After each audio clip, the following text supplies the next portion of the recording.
So I am extremely pleased to be here to tell you about my experience with Teams, why I got started, how I use it, and then we're going to do a little hands-on session.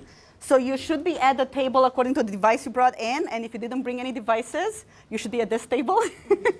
And we have experts at each of the tables to help you. So just a quick raise of hands, how many of you have used Teams, even if just lightly? Okay, so every table has at least a few people that have had that experience.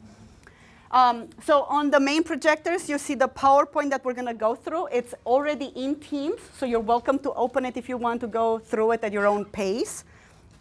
Back here, I have Teams open on my profile, so I'm going to actually create a classroom assignment and grade it and so on, so that's going to be the screen for it, but that's towards the end. And then down on this side, we have Allie's view of Teams, so you can see how different people see, right? So it's a view of Teams. On the other corner, we also have, this says, these Teams with a chat with Scott. So I'll tell you a little bit more about the Teams, and then I'll take questions. My whole presentation is about 10, 15 minutes, so there is plenty of time for you to ask questions and practice as we go through, okay? So again, I'm Professor Ralucca Gera. I've used this as a math professor, so I was just piloting in my classroom, and I'll tell you a little bit of why and how, and I'm here to tell you about my experience about it, with it. So first, let me go through the learning outcomes. I want to show you how it could be used. This is the way I used it. It's my experience. If you like and take anything away from it, please do so. In particular, to collaborate for the classroom environment, right? So I like my students to collaborate in the classroom, and I'll show you how we did so. We actually have one student. Mario, raise your hand. We have one student from my class here, so we can ask him questions about his experience in this.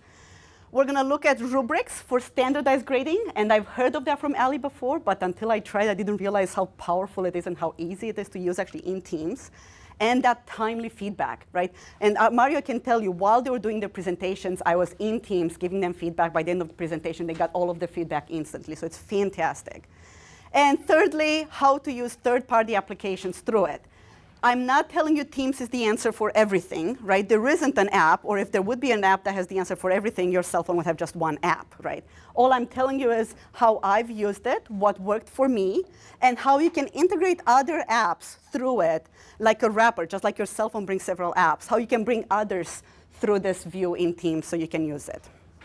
Okay, so that's your learning outcomes. I'll test you afterwards at the end. So why did I choose Teams?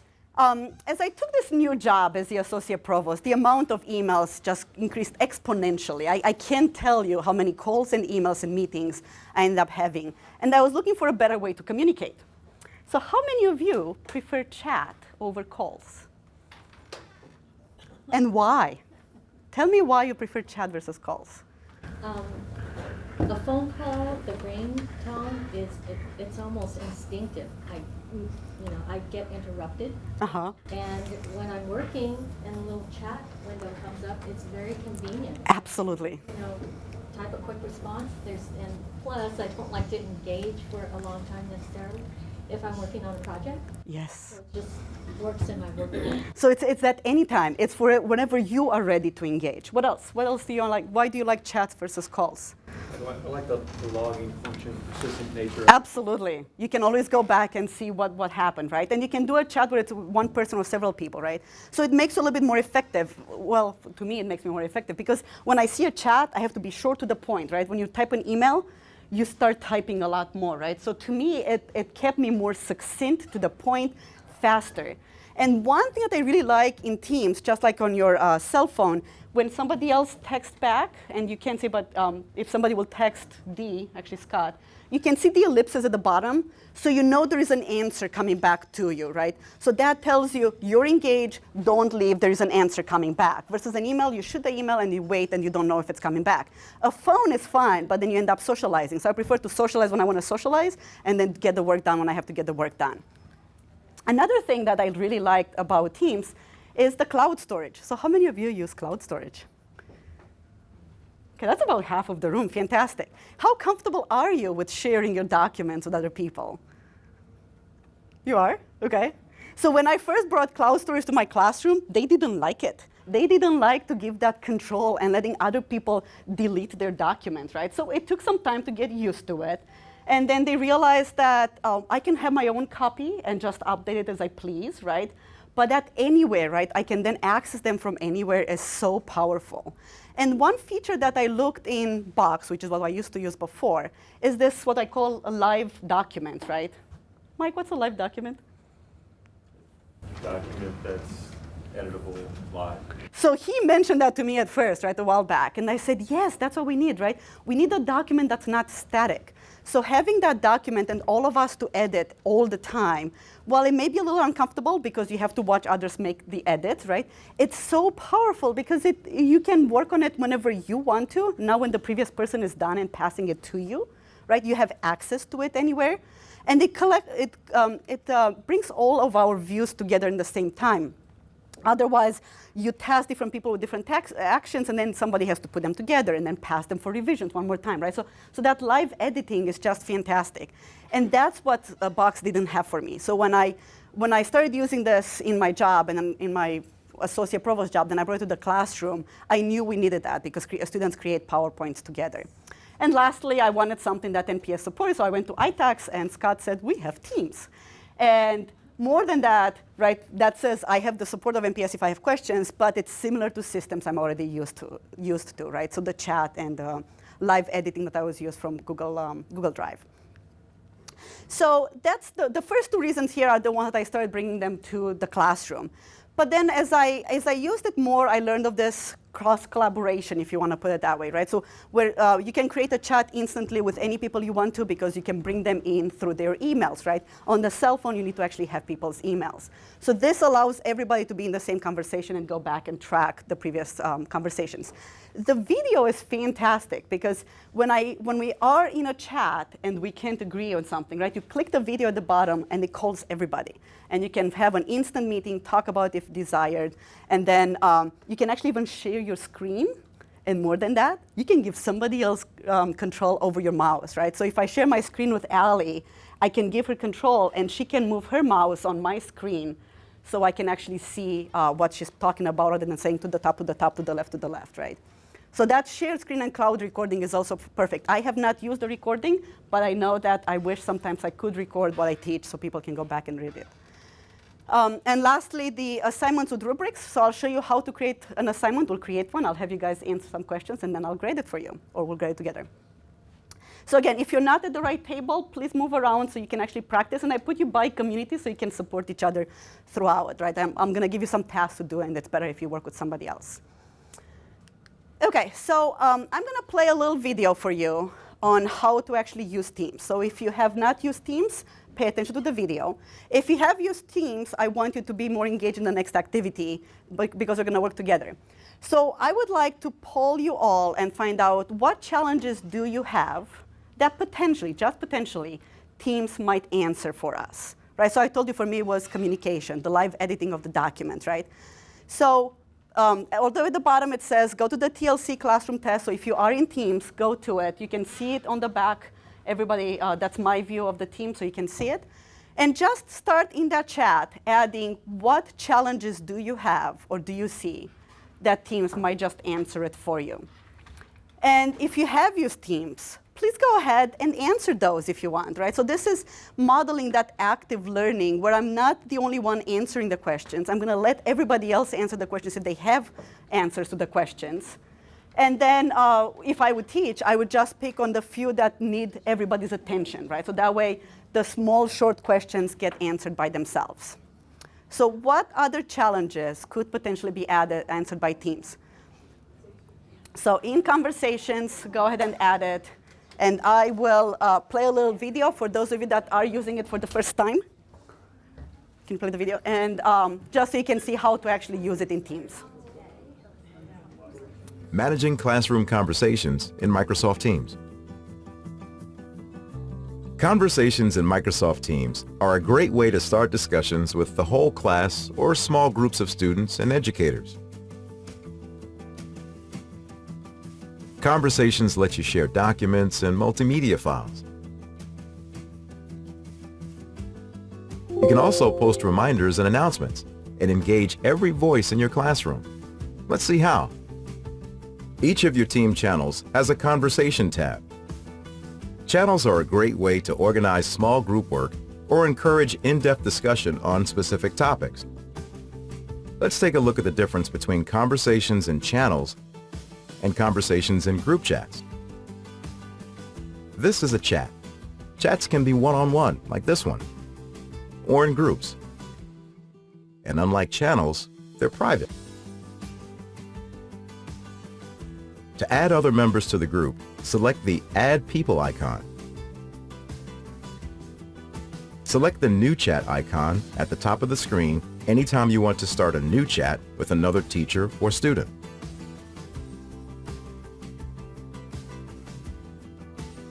Let's head back to a channel and add a post to the conversation stream. The new message text box is at the bottom of your conversation.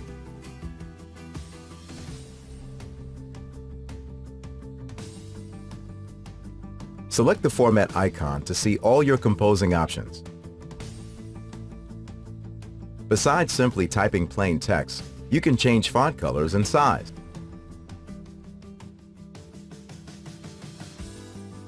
Add an emoji, or drop in a link.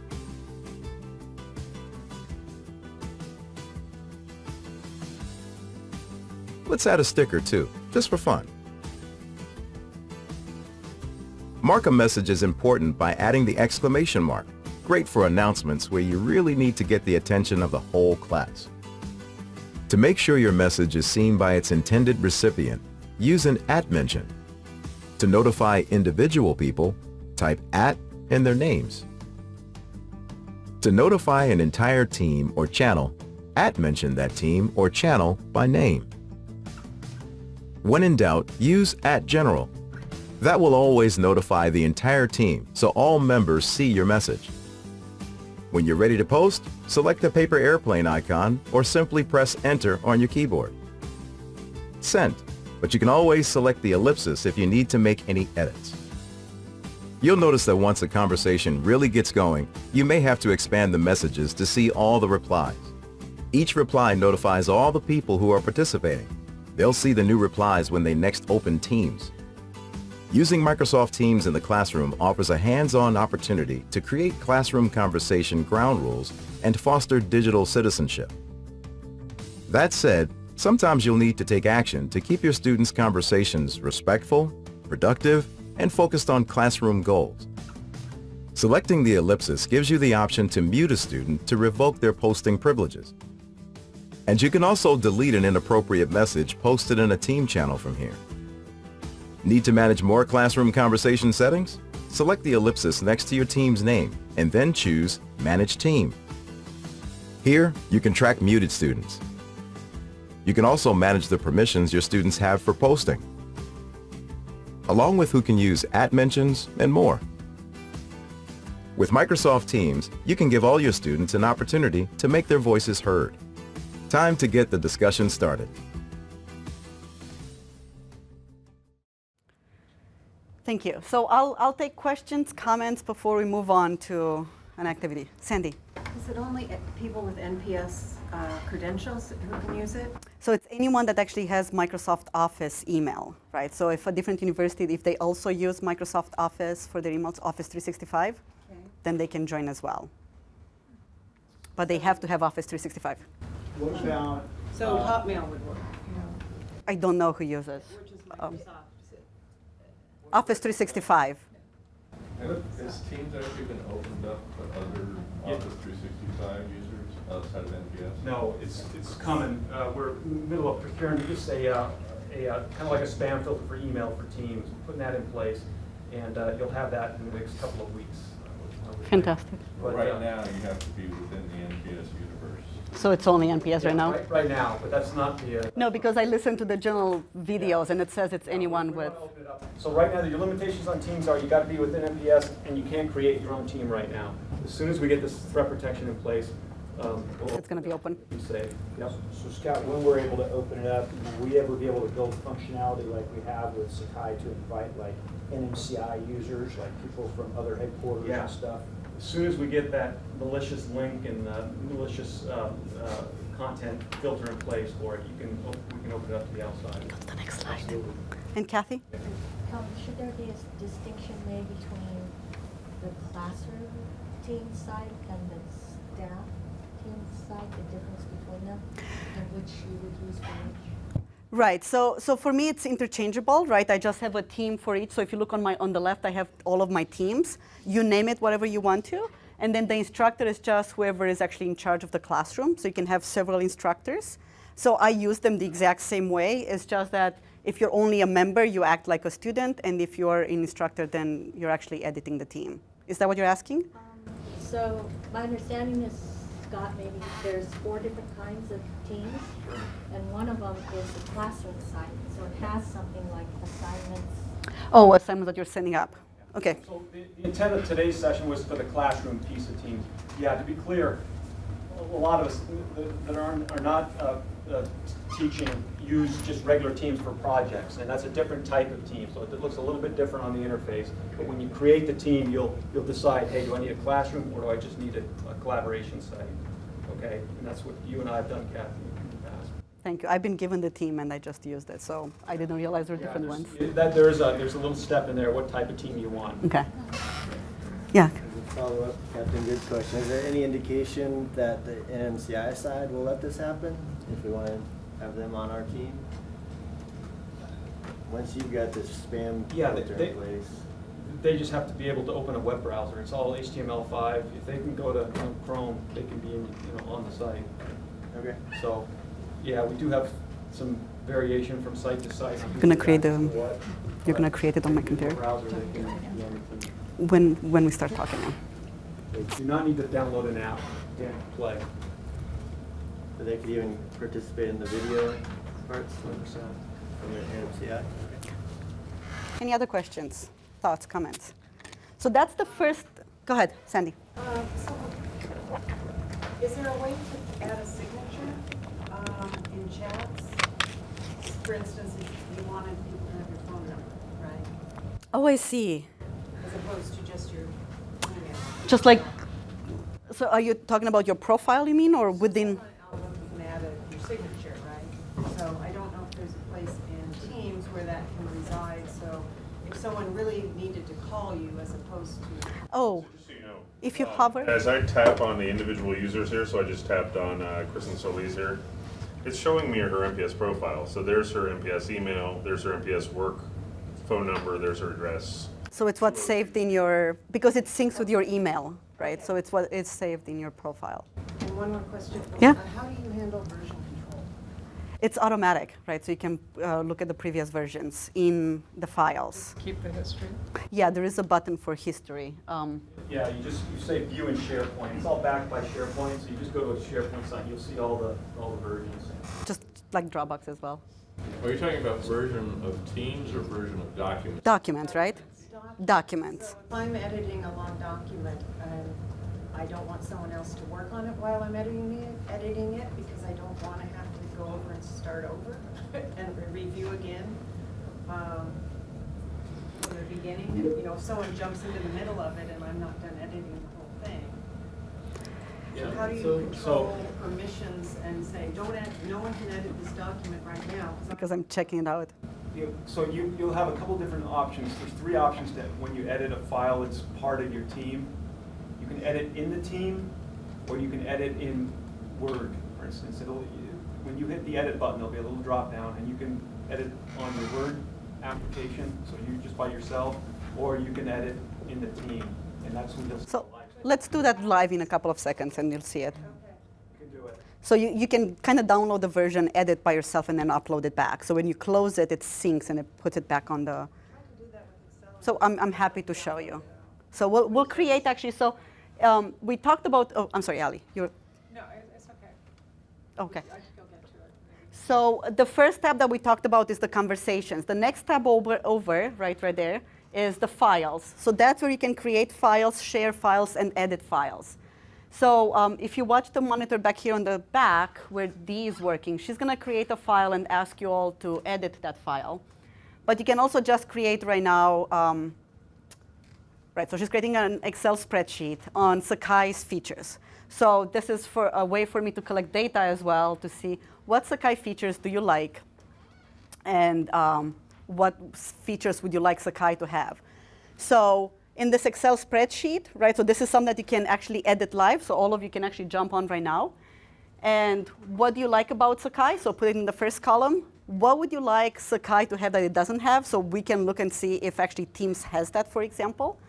Again, this is just a way for me to collect some of this data. And you can all get in the same document and edit it, which allows us to look out for duplications and just capture the data live. So you have to actually open the one that she created. So if you go in Files, if you look to the side screens, in Files, there is a folder that's called, it's an Excel spreadsheet. Sakai feedback.xls. So it's not syncing yet? It's there. It is there? Yeah, I don't see it on Ellie's either. So it may take... Maybe I have to refresh. I don't know, this conversation was It's at the bottom. Oh, so some of you are not in it? Okay. Okay.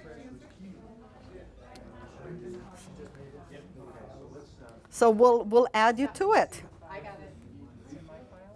So on the invitation that went out, there was a code to add yourself to it, but we'll add you as we go. And I just added you. So Kevin Poma, right? No one reads invitations. Say again? No one reads invitations. I'm kidding with Okay.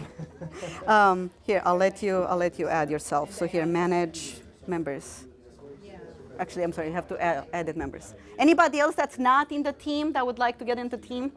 Raise your hand so we can bring you in it. Fantastic, thank you. Okay, so again, you can see the edits. Can you actually open the Excel spreadsheet?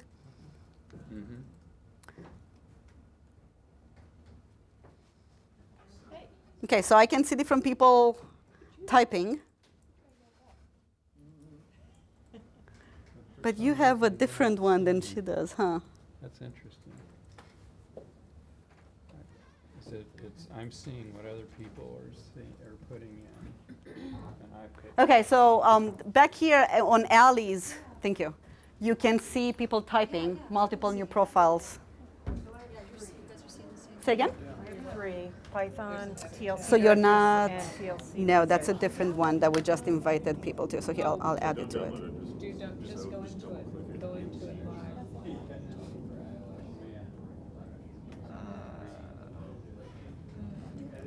Manage members. One of the challenges is that I just put something in. Where did it go? Dee, can you bring Sandy in as well? Thank you. What's the challenge? the thesis template, that if it's opened in Office 365 version of Word, it corrupts it. So that is indeed a challenge. So as you open with a different version of Word than the standard one. So I agree. Yeah, so I'm wondering if we could put a warning on it or something. That is a good point, so you don't lose it, yes. Okay, can you guys all see? Okay, can you do Control Plus and zoom in a couple of times?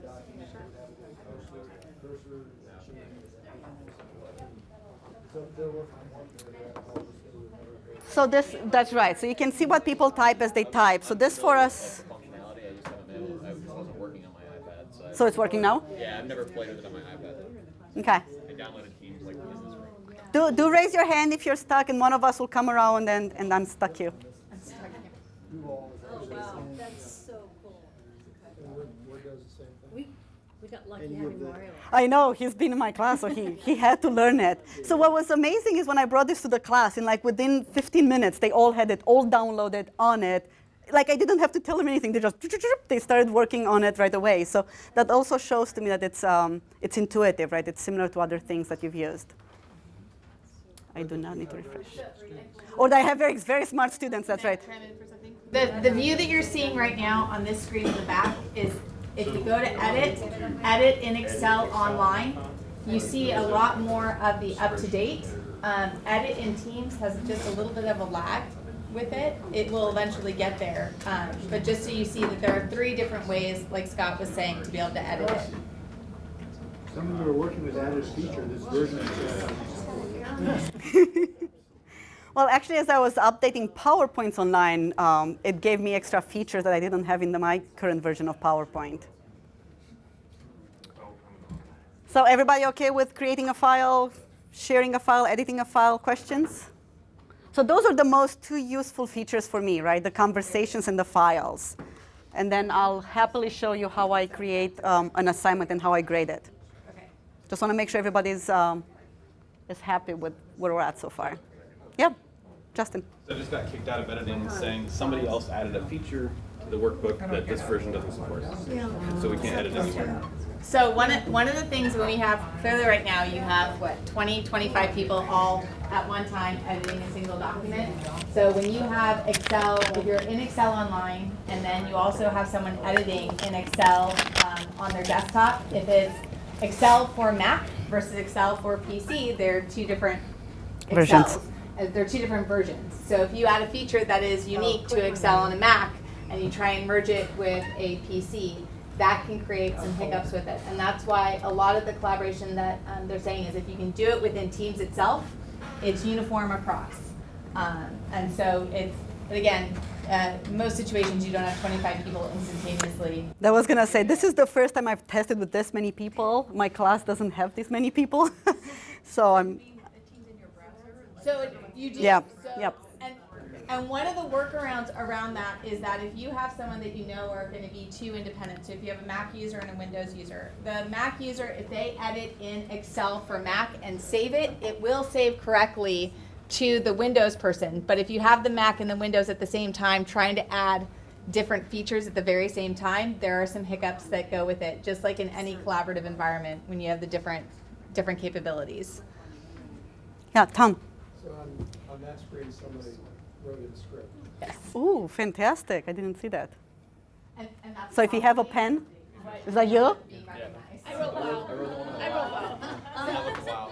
You can also use a pencil. And that actually is probably what is not being recognized, because when you do it on an iPad, when you do it on an iPad and they recognize the script over it, a Windows is going to try and put that into a cell, and it's not going to see it as content in a cell. So the Mac created the window. So The Mac creates the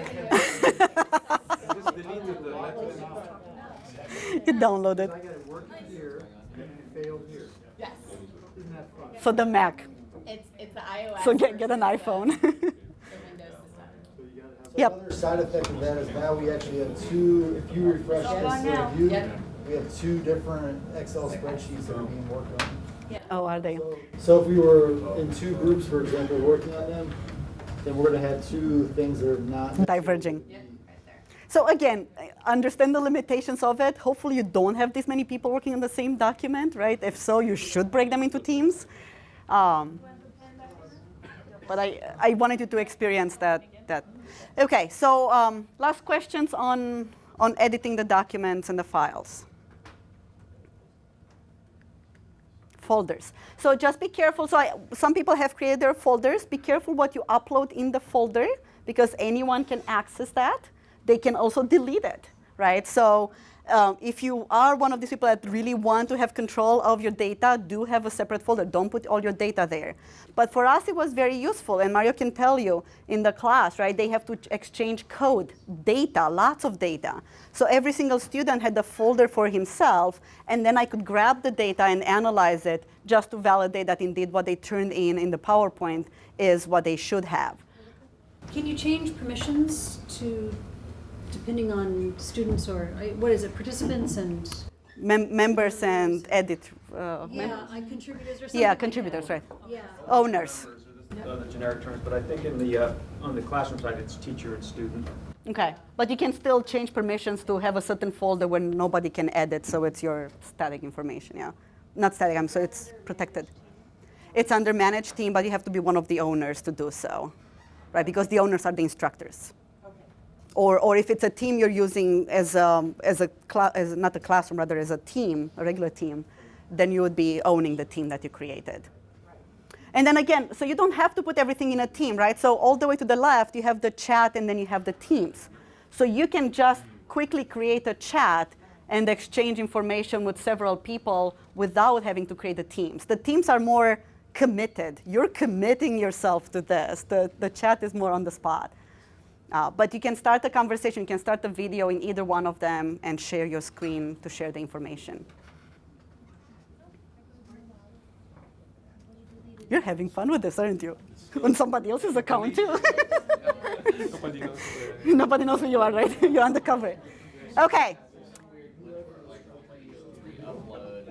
That's him, yeah, on Dee's laptop. Like a refresh button. So, So it came up with kind of like a similar thing where yes, there is. Can people sign up for slots on the calendar? Yes, so you can under meetings. Click on meetings and you can try it. So Kristen just asked if you can add the calendar. So on the left we have, my students are usually quieter than this. Alrighty, are you back? Ready to move on? Thank you. Sorry, I'm used to when I start talking, my students usually get quiet. I'm not used to that, huh? They're usually controllable. So if you do want to start the meeting, so if you look all the way to the left where it's chat, Teams, below that there is a meeting tab. So you can start a meeting, invite people, and then they just join you anytime you want, right? So that tab for meetings is how you can create people. They can sign up, show up at your meetings. So it synchronizes also with your NPS calendar. Okay, yeah, Tom. I tried to use that one. I wanted to invite a team I have to an event that was on my Outlook calendar. I couldn't figure out how to do that. Okay, so there's an event next week, and I want everybody on my team to know about it. Is there a way to do that? I thought so. I will get back to you on that. Okay, so I created one and I invited Dee to it, and she showed up. Yeah, this is just something that was on my calendar that I didn't create. Oh, so you're... So I ended up just going into Outlook and forwarding the invite to them. Sure. But I would like to have done it in my team. So I haven't tried to pull it from the calendar, but I did create one through Teams and invited just to make sure it works, and it worked for me. But we can get back to you. So again, some of this I just want to collect the data and see what are you interested in that we should look into to support you, right? So do tell us your challenges. So the next thing I want to talk about is this assignments and grading. So if you look on the paper that's in front of you, on the back of it, there is a little bit more, and that's more specific for teaching. So the very top paragraph really acknowledges, and you should feel very good about yourself for being able to do all of that, because when I read it, I pat myself on the shoulder, like, oh, I can do all of this. And what I'm doing is I'm giving you a tool that can help you be successful as an educator, right? And if it's not for you, it's not for you. But I'm trying to show you how I've used it, how it worked for me, and then you can use it if you wish.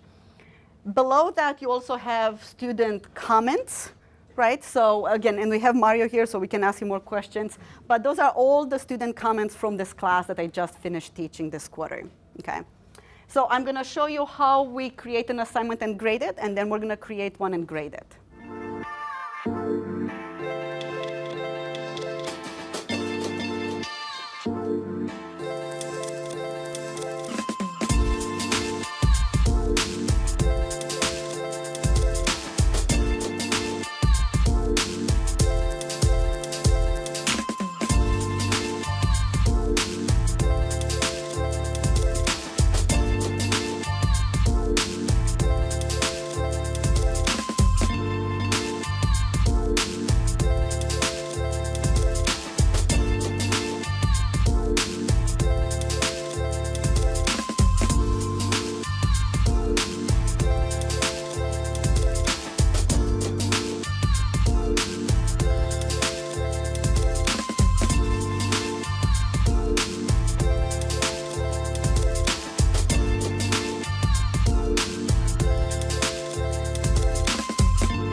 Okay, so I'm going to demonstrate for you. So right now my laptop is on the back screen, but it's going to go on all the screens in just a second, and I'll show you how I can create a homework assignment, and then I'll give you a chance to even upload one. There is one already created, so we'll look at that as well. So this is the view. The next tab over is this assignments tab that is down in the middle, right? So when you click on assignments and then create, so I'm going to create a new assignment. give it a deadline. So it's everything that you're normally used to, right? Title, you can personalize it, so you can assign it just to some of the students, and I've done so when I broke them into teams, and they had to present at different days and times, so then they know exactly when they have to present. Or you can give it to the whole class. Give it a title, test, and you can have a description for it. Then on the right side, you have to decide if this is just like a reading assignment or if you're looking for points. So if you're looking for points, you have to turn it on.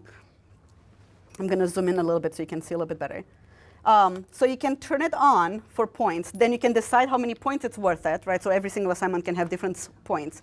But the most important part for me was this rubric thing that I kept hearing from Allie and from her fellows that were telling me, you have to use rubrics, you have to use rubrics. And I thought it's just extra time to create it, but look how nice that is, right? So you click on Add Rubrics down at the bottom. And then these are my pre-saved rubrics. So I had some for in-class participation, for PowerPoint. And then it reads it in, right? So you create it for one quiz. You can recopy it every single time. This is actually creating a different class. So it reads it from other classes as well. And then you have your rubrics. So every single row looks at a different aspect of what you're looking for through your presentation. You can decide on the percent. So right now it's just evenly distributed, but you can put some emphasis on one versus another one. And then the columns will tell you what is your expected, when did you meet your standards, when are you below standards, and if so, what did you miss, right? So in here, I just put minor and significant so you can actually see a difference. And you can assign the points, right? So this goes from 10 to 8 to 6, and it doesn't have to be that scale. You decide how you want to assign your points. And then when you use it, you just click on that rectangle, and it tells the student how many points they got and why did they get them. So it tells them, also, when they see the assignment, they see what you're looking for, right? So I'm looking for the presentation of slides. Are they succinct and clear? So you set up your expectations. They can go through it and check it. And by the end of the class, they will know exactly what you're looking for. And you can adjust if they're not clear. So some of mine at the beginning were not very clear. And as they're asking, what do you mean by collaborations or presentations? And all you have to do is just attach it. And then it shows up in the student view, right? So right now, I have the rubrics, and I have my points. And right now, it's being assigned to all of you. So because you're enrolled in this class, you're going to get a message in the chat saying a new assignment has been assigned to you. Just so you can see what the answers look like, I will actually look over the one that has been turned in. So the first assignment, I created this on March 1st. And look, we have 2 students that did their homework, and the rest of you did not. You were late. Shame on you. So you can see how many people turn in their homework. I actually just got the message at the bottom saying that there is an assignment out for everybody. So this is my view of the new assignment. So I'll go through this, then I'll walk around and I'll answer questions if you have questions. This is how I see the assignment after people have turned it in. So if I click on review, I get to see all the students, so all of you in this class, and the lucky number. So Kristen Gianmarco actually turned in her assignment, and I even returned it, so I graded. I didn't grade the second one because I want you to see what it looks like. Right? Nobody else has turned one in. You're welcome to turn one in right now. I'll show you how to as well. So Jeremy turned it in, but I actually, see it says turned in, it doesn't say returned, right, like it says up above. So I looked at it, but I did not give him the feedback yet. Right, so you click on whether it's turned in or not, you can click on that. If this view is too narrow, there are these double arrows at the very top. So it makes it bigger. And for me, this is good enough to actually see everybody's information, right? So the PowerPoint slides. You can read through his PowerPoint slides, and then you click on the rubric button, and that's how your rubric shows up. So you can then decide how many points to give, right? So by clicking one of the boxes, it already tells him what he did or did not do well. And then you're done, the points get assigned, and they see the expectation, they see if they met or not, and you can still enter personalized feedback. You can do the personalized feedback in this feedback box, or again, if you click back on the rubric, you can enter feedback in here. So as Mario can tell you, when I do this in class, as students present, I actually type feedback lively. So you don't have to take notes, go to your office, and turn it in or send them emails that they can't keep track of, right? They can then see all of these right away. So I turn in the feedback if there is personalized feedback, and then once I return it, they actually get a message saying you got your homework and your assignment back. So as we're doing final classroom presentations, this was fantastic. I could do all the feedback live. By the end of the hour, when they're done presenting, they could see their feedback as well. So it's timely, it's consistent, yet you can still personalize it by adding this particular feedback button. You can always go back. You can export the grades. You can export them by, right here, export to Excel on the top right. So I can export them. In this case, it would be just for this particular assignment. And when I export them, actually, I don't think I have any comments. When you export them, oh, you have to find them in download. Once you export them, you can actually see every student. You can see the grade, and you can see the comments you turned in, right? So you have all of that data.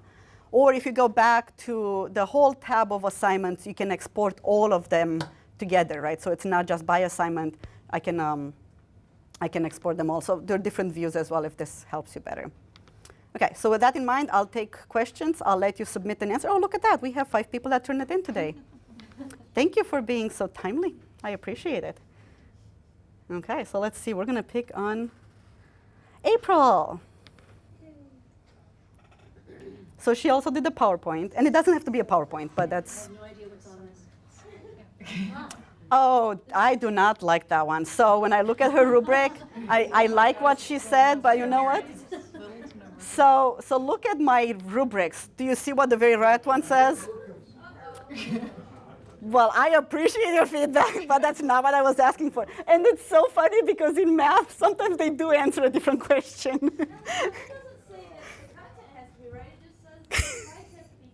Okay, fine. So far, that she can get it. They were clear. How about this? You have an advocate. So that's why I break it down. And this is how you learn to make your rubrics better and better, right? You learn through using them in the classroom. Yes, Sandy.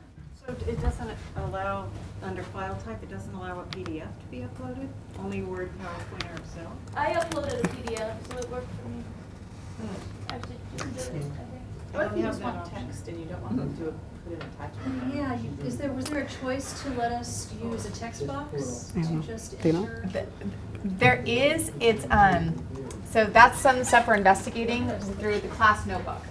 So you can do, there's another feature at the top of the tabs called Classroom Notebook, and you can do assignments in there that allows whiteboard and being able to do text and a lot more. Still investigating all the functionality with that, but yes, you do have that. Again, keep in mind we just started using this, so I'm happy to hear the challenge. Yeah. When you showed us the video, you had to leave Teams. Is it not possible to show the video within the Teams? What? Share a PowerPoint, can you run a video embedded in PowerPoint? Yeah. Actually, you can. So let me show you, because one of the students actually turned in a video. So Kristen, who we were hoping to see here today, but she wasn't able to, uploaded a video. That's the one I did grade. And it does show, the question is, since that is actually connected to the speakers, I'm not sure if you can hear it. No, it's your laptop. It is? Okay. So this is Kristen's homework.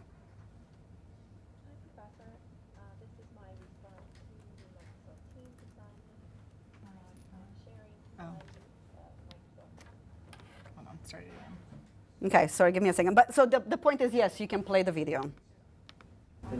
Can you expand it to fill the frame? Can you? So it's already expanded. This is the contracted version. This is the expanded version. You can download it if you need more. But my question was, oh, right here, sorry. You're showing PowerPoint and you have a video embedded in your PowerPoint. That's right. So this is it. So right now it's expanded to take the full screen. This is her video. So there is a rectangle thing at the very bottom, right here, and that's how you can make it smaller. So now it's inside Teams, and you can expand it so it takes over the whole thing. So Thank you. Hold on one second. So you're asking an embedded video in PowerPoint itself? No, in Teams. You're showing us he's asking in PowerPoint. The video embedded in PowerPoint, will that work? I'm sure it does. I'll try it. So you want an embedded video in the PowerPoint in Teams? We have one, so when she's walking around, I'll check it. I'll check the function. Okay. Any other questions, comments? I'm going to send you a video. Please do. So you can send me a video link, right? So, oh, I didn't show you. So what I like about it also is as I look through, So if you look at the very top right, I can scroll through students, and that's actually how I do it because I have a touch screen. I just push the arrow and it goes to the next student, and apparently not many have turned anything in. Or you can just push down the arrow and see all the students. So as I grade, I just go one student at a time. So I keep pushing that arrow to the right, and I get next, next, next. And it's very quick and easy if it's touch screen, right? Because also in the rubrics, when you have the whole table of many rubrics, it's easier to just touch screen it, and it gives you the points, and you add your feedback. So again, it's simple because it's fast. You're reusing. You're consistent with your feedback. You don't have to copy and paste or retype the same thing. Yet you can still personalize it by adding that feedback. Are the grades for the individual assignments then combined someplace for the course? Yeah, so while I'm in the assignment right now, I see the grades just for this assignment. So let me actually exit this. So these are all the grades together. If I click on review, you can see export to Excel, and then I can export all of them for all the grades, versus if I open one of the homework. So if I open one homework and I review and I export it, then it's just for that one homework. So this export right here only does this particular homework. But if you're in that view with all the homework assignments, then you can export all of them. But it's not keeping track of, like in Teams, it's not saying your grade right now in the course is a B. I don't know. How do you see it, Mario? I don't have, all I have is, so for example, I have this view right here, and then I would have to go into each of the homework assignments to see the grades. So I don't have like an average or anything like that. So I don't have a student view to show you, but the way I have my review right here, I was assuming that you have a review button for it as a student, where you can see all of them together. So when we Oh gosh, we're 49. When we upload something under assignments, Can you it change the then view shows on all up of them? under in our files folder. Correct. But when so I see the document I uploaded, and then for the second assignment I put in a link to a video. And that doesn't show? And it doesn't show in my So, folder. yeah, so that's a good point. I don't know if the links would. I know the documents do, because we've always worked with documents. So that's something maybe for me to look into. So we're at 49 after, and there is a 1 o'clock in this room. I just want to take a couple of minutes to finish this up. And then I'm happy, you have my Teams now, so you can put comments in the Teams and we'll get back to you. I want to just quickly show you the third-party integration. Can you do it on that laptop? I'm trying to see where is, so that laptop, so whatever is not the PowerPoint, it's going to be my laptop, which shows how you can bring in something on the tabs. So at the very top, think of those as bringing new apps inside, and you have a list of apps that you could bring in. So these going to bring in from the file, she's going to bring in one of the Excel spreadsheet. Can you bring the Excel spreadsheet? So you can add the Excel spreadsheet as a plus. So if you click on the plus at the top, okay. So you can add this as another tab. So now that Sakai feedback form that you all had shows up as a tab, so you can open it all the time, right? So if there is a form you'd like to bring as a tab at the top, it's always going to be there. But it doesn't have to be Excel. So if you look on the side, those are different apps you can bring in. It was just one of them. Thank you, that one. And one of the tabs, actually the tab, is this feedback form. So if you don't mind going to the next tab over that says survey, there is a survey in it. So move over to the right. So it's assignment. After assignment is survey. The Sakai feedback is the Excel spreadsheet, the next one. It should be just called survey. And then you can give us your feedback on what is one neat idea that you took away from today. So you don't have it, that one. When I click on it, it goes back to assignments. Oh, how interesting. Don't know why. Okay, try the poly. Okay, so I see some people can pull it out. Yeah, So they don't see the survey. So what computer do you have? Is that a Dell? Look into it. Yeah, so the survey should show up, and you can give us your. It is on your iOS as well? So as I've learned from Allie, when you do an active learning, I shouldn't summarize the takeaways for you. I shouldn't summarize what you've learned. I'm going to let you summarize it, and then I'm going to take a look and see what you've learned. And again, that's my way of seeing what was interesting to you. Thank you. Now, is everyone going to see our survey results? That's up to the instructor. So if you as the instructor want to display them, so I'm not going to display them. Unless It's an automatic. it's not automatic. So it's up to me to bring it up. So only I see them, but I can bring them up. So if you want this to be open, I can display them and you guys can all see them coming right away. But there is the next one over, which is the poll. So there is another one, which is a poll. It's called Polly. So this one does display it right away. And for that one, in order to vote, you have to go in the conversations. It was in the conversations that we started a survey for you to tell me if it was useful or not.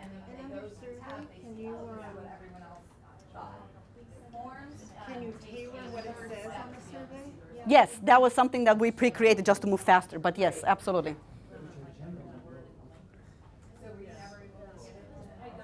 Oh, I'm sorry. So if you keep going up, there is this survey that you can take. I find Microsoft Teams useful or not. And as soon as you click on it, the survey updates right away, so you can see the answer. So it's 12:53, and I'm sorry that I have to cut it short, but there is a 1 o'clock in here. Dee and I are happy to take more questions. Actually, the iTax team, raise your hand if you're at the iTax team here so they know who to come to. Does that include me or not? Well, it's your choice. So Scott, Harry, all of us, thank you. Could answer your questions if you have more questions. But again, there is a 1 o'clock in this room. Sandy.